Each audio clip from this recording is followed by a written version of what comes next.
ಅದೇ ಒಂದು ನಿಮ್ಮ ಬಿಜೆಪಿಯಲ್ಲಿ ಇರ್ತಕ್ಕಂತಹ ಒಂದು ಬಣ ನೀವು ಮಾಡ್ತಕ್ಕಂತಹ ಸಮಾವೇಶಕ್ಕೆ ವಿರುದ್ಧವಾಗಿ ಒಂದು ಸಮಾವೇಶವನ್ನ ಮಾಡ್ಬೇಕಂತ ಇದ್ದಾರೆ. ಇದ್ರ ಬಗ್ಗೆ ಏನ್ ಹೇಳ್ತೀರಾ? ಅವ್ರು ಮಾಡಿದ ಮರುದಿವ್ಸ ನಾವು ಮಾಡ್ತೀವಿ. ಅವ್ರು ಮಾಡಿದ ಒಂದು ಮಾಡ್ತಾರೆ ದಾವಣಗೆರೆಯಲ್ಲಿ, ಅದು ಮುಗಿದ ಒಂದು ವಾರದಲ್ಲಿ ನಮ್ಮ ಸಮಾವೇಶ ಆಗ್ತದೆ. ಯತ್ನಾಳ್ ಅವರ ಹೋರಾಟ ಇದು ಯಾರ ವಿರುದ್ಧ? ಪಕ್ಷದ ವಿರುದ್ಧನಾ, ವಿಜೇಂದ್ರ ಅವರ ವಿರುದ್ಧನಾ, ಯಡಿಯೂರಪ್ಪನವರ ವಿರುದ್ಧನಾ? ಯತ್ನಾಳ್ ಹೋರಾಟ ವಕಫ್ ವಿರುದ್ಧ, ಯಾವುದೇ ಕುಟುಂಬದ ವಿರುದ್ಧ ಅಲ್ಲ, ಪಕ್ಷದ ವಿರುದ್ಧ ಅಲ್ಲ, ಜನರ ಪರವಾಗಿ ವಕ್ಫ್ ವಿರೋಧವಾಗಿ ನಾವು ಹೋರಾಟ ಮಾಡ್ತಾ ಇದ್ದೀವಿ. ಸರ್, ನೀವು ಯಾವಾಗಲೂ ಒಂದು ಮಾತನ್ನ ಹೇಳ್ತಾ ಇರ್ತೀರಾ, ಅಡ್ಜಸ್ಟ್ಮೆಂಟ್. ಬಿಜೆಪಿಲಿ ಸಾಕಷ್ಟು ಅಡ್ಜಸ್ಟ್ಮೆಂಟ್ ಇದೆ ಅಂತ.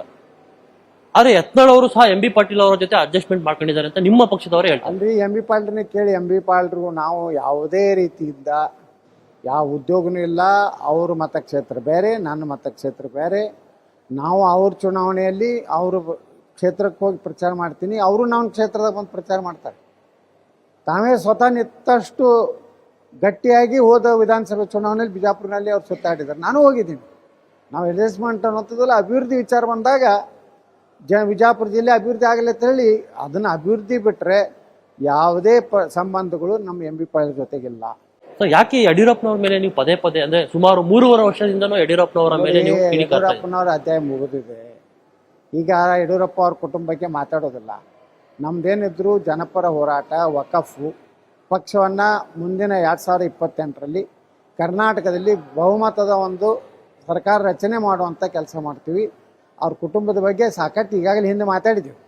ಈಗ ಅದು ವಿಷಯ ಇಲ್ಲ ನಮಗೆ. ನಮ್ಮ ವಿಷಯ ಇರೋದು ರಾಜ್ಯದ ಹಿತ, ರಾಜ್ಯದ ಜನರ ಸೇವೆ ಮಾಡುವಂಥದ್ದು. ಸೊ ಇನ್ನೊಂದು ಪ್ರಮುಖವಾಗಿ ಡಿ ಕೆ ಸುರೇಶ್ ಅವರು ಒಂದು ಮಾತನ್ನು ಹೇಳ್ತಾರೆ.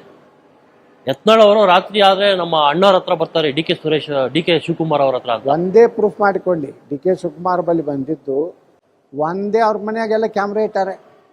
ಎಲ್ಲರೂ ನಾನು ಡಿ ಕೆ ಶಿವಕುಮಾರ್ ಕೂಡ ಇನ್ನೂ ನಾವು ಒಂದು ಪತ್ರ ಕೊಟ್ಟಿಲ್ಲ, ಮುಖಾಮುಖಿ ಭೇಟಿಯಾಗಿಲ್ಲ, ಅವ್ರ ಕಚೇರಿಗೆ ಹೋಗಿಲ್ಲ, ಅವ್ರ ಮನೆಗೆ ಹೋಗಿಲ್ಲ. ಅದು ಏನಾರು ದಾಖಲೆ ಇದ್ರೆ ನಾನು ರಾಜಕೀಯ ನಿವೃತ್ತಿ ಆಗ್ತೇನೆ ಅಂತ ಹೇಳ್ತೀನಿ. ಬರೀ ಅಷ್ಟೇ ಅಲ್ಲ, ಒಂದು ದಾಖಲೆ ಡಿ ಕೆ ಶಿವಕುಮಾರ್ ಮನೆಯಲ್ಲಿದ್ದದ್ದು, ಅವ್ರ ಕಚೇರಿಗೆ ನಾವು ಹೋಗಿದ್ದು ಏನಾರು ಸಿಕ್ಕರೆ ನಾನು ರಾಜಕೀಯ ನಿವೃತ್ತಿ ಆಗ್ತೇನೆ.